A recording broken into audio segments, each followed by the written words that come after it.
ማርያም እንዳታሳልፍ በመቤት ይበቃ አታሳልፍ በማርያም biyya Liibiyaa fi biyya Saawudii keessatti ijoolleen lammii Itoophiyaa jechuudha baay'ee rakkachaa jiru dhugaa dubbachuuf baay'ee dhiphamaa jiru baay'ee bakka jiranitti ajjeefamaa jiru bakka jiranitti qalamaa jiru dhugaa waaqayyo ejensiin seeraan wal qabatee jira ejensiin kun seeraan wal qabatee booda immoo sirriitti itti gaafatamummaa jalaa hin bahu jechuudha.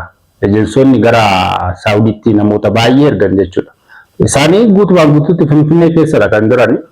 Hanga mootummaan kana immoo callisee ilaaluun qabu.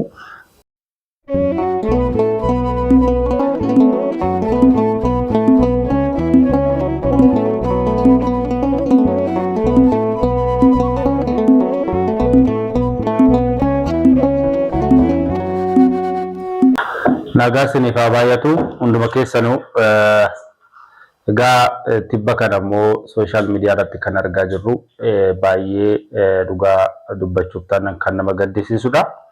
Maaliif hoo jennee egaa namoonni lammiin Itoophiyaa kan ta'e biyya Suudii keessatti baay'ee rakkina adda addaatu isaan mudachaa jira.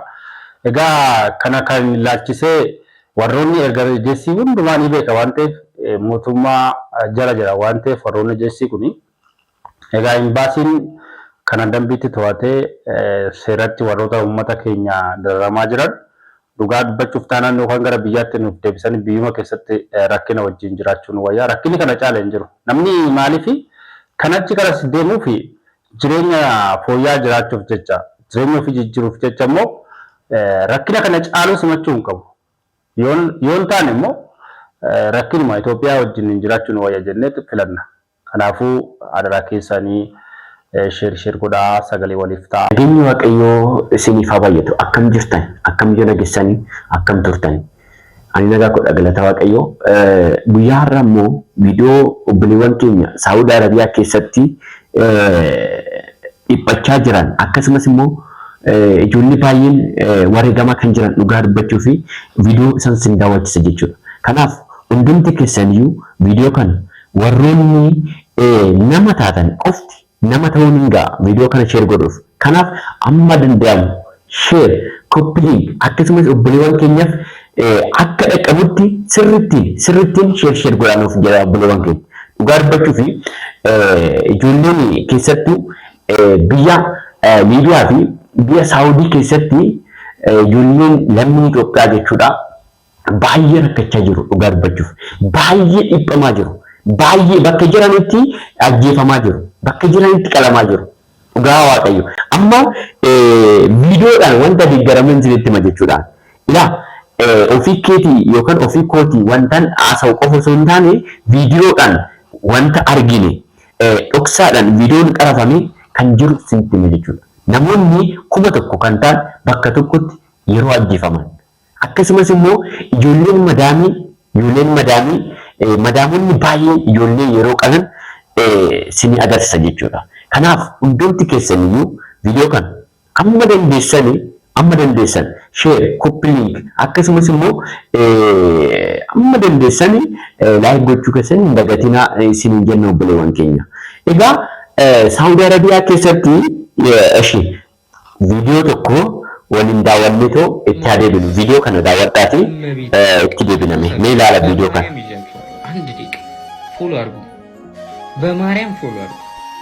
በማርያም ኮሜንት አድርጉ። አኒ ከነን ጀዱ ዋንቱምቲ ብየ ሳውዲ አረቢያ ከነ ኬሰቲ ሆጀተማ ጅሩ ማሊዳን ጀዳ ijoolleen keenya biyya kanaatti nagaa deemti achi keessa immoo reeffa isheetu dhufa du'aa isheetu biyya keenyatti deebi'ee gara.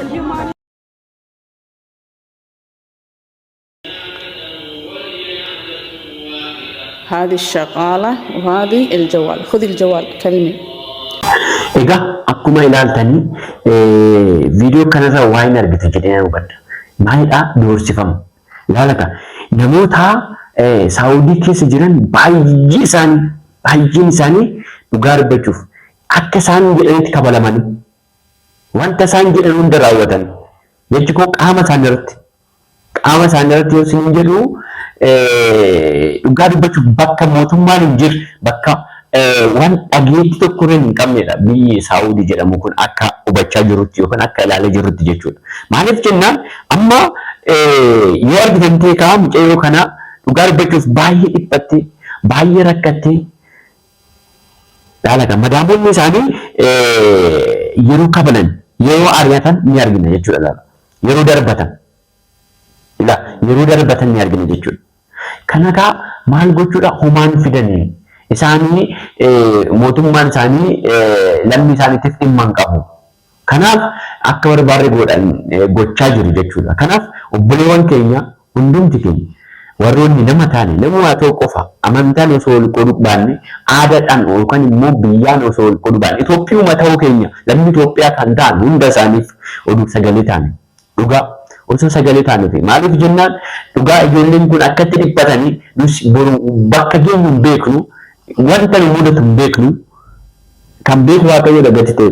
Kanaaf wanta hin beekneef immoo nama osoo akkatti dhiphachaa jiru osoo akkatti rakkachaa jiru osoo akkatti qalamaa jiru yoo bira darbine dhugaa waaqayyo ofuma keenya fiyyuu boru wanta taanu hin beeknu. Waaqayyo immoo kana caalaa nutti fiduu danda'u. Kanaaf amma dandeessanii ijoollee kanaaf sagalee ta'a. Akkasumas immoo mootummaan biyya kanaa akka ejensii Saawudii jedhamu kana osoo cufsise yookaan biyya Saawudiitti erguu dhiise nama dhugaa biyya Saawudiitti. Maaliif namoota baay'ee yeroo tokkotti dhagaa namni kun yeroo tokkotti kan dhuman jechuudha. Kiisiin yookaan immoo boombiidhaan wanti qofuranii achitti uummata sana kan ajjeesan jechuudha. Innis maaliif sababii maaliitiif keessattuu Itoophiyaadha. Itoophiyoota keessa malee biyyi biraa fakkeenyaa fi biyyoota Somaalee fa'aa yoo fudhanne mirga guutuu qabu isaan achitti. Mootummaan biyya Somaalee sirriitti eega waan ta'eef uummata isaa ilaala. Kana qofaa miti Paakistaan yoo ta'u osoo fudhanne isaanis maalidha? Mootummaan biyya Paakistaanii sirriitti akka kunuunfamni godhamuuf maal godha? Mootummaa Saawudii kanaaf sirriitti dirqama akka kunuunsu taasisa jechuudha. Garuu immoo mootummaan keenya uummata biyya keenya kana dagateera. Kanaaf isaan baay'een isaanii kanaafidha jechuudha rakkoon kan itti dhiphachaa jiru. Itoophiyaa taate taanaan jedhama akka achitti amma odeeffannoon akka dhagahamaa jiru. Itoophiyaa taate taanaan biyyoota kaan irra Itoophiyaa taate taanaan bakka mudannoo hin taanetti si mudata. Jechi kun ilaalcha biraas seef qabu warra achi. Ilaalcha biraa yoo isin jedhu mootummaan keenya dhimma hin qabu homtuun gaafatu kanaaf akka barbaadu godhuu jechuudha. Akka barbaadu godhuu jechuudha. Kanaaf mootummaan keenyas akka innis dirqamsisee seerri ijoollee kana kabajamuu fi hundi keenya immoo sagalee ta'uu qabna jechuudha. Bakka jirutti ilaala. Bakka jirutti hundi keenya sagalee ta'uu qabna. Yoo ittiin iyyanne eenyutu akkamittiin ijoolleen wanti sukkaneessaa akkanaa keessa akka jiran hin galuufu mootummaadha. Hin beeku hubatu. Kanaaf amma dandeenyu hundumti keenya osoo sagalee taanee fi dhugaa. Sagalee ta'uun waa biraatiif miti. Maaliif mootummaan kun hiyyeessa sooshaal miidiyaa kana dhagee tasa yoo hubate hojiitti gatii jedhamuuf malee waa biraaf miti jechuudha. Kanaaf amma danda'amu warroonni biyya keessas alas jirtanii warroonni keessattuu Saawudiin ala jirtan warroonni yuutuubii gurguddaa akkasuma FB gurguddoo tiktookii gurguddaa qabdanii osoo sirriitti irratti hojjettanii fi dhugaa. Baay'ee nama mararre rabbi yoo argitan ta'e viidiyoo tokko si daawwannee deebinee hin goolamne jechuudha. Ilaala viidiyoo kanas. Malee baasnee bakkeetti nagartee amma kun eerpoortii Medinaa keessa jira. Oromoo maaloo sagalee naaf ta'a maaloo tikeetti murtee biyya kalinaan jette ani kaleessa dhufee homaa tokko hin hojjetanne Oromoo adarraa. Ilaala akkuma argitan jechuudha. Baay'ee bakka namatti dhugaa dubbachuuf baay'ee namatti dhagahama yoo akkatti dararamu jarri kun. Lammiin biyya keenya jechuudha. Yoo akkatti dararaman yoo akkatti cunqurfaman baay'ee nama dhiba dhugaa waaqa. Kanaaf osoo hundumti keenyayyuu waliin taane ta'u mootummaan kun akka Saawudii ejensuma Saawudii jedhamu kana wali cufsisee xiqqoo uummannis hin tasgabbaa jechuudha. Isa qofa osoo hin taane immoo warroonni biirootti ukkaaramanii jiran sun ukkaafamanii amma biiroo kan jiran walirra ta'anii kan jiranis jira. Bakka wanti nyaatan kan dhaban jechuudha.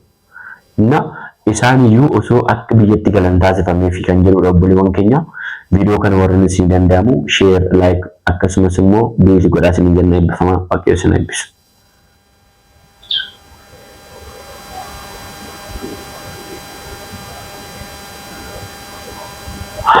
Ya.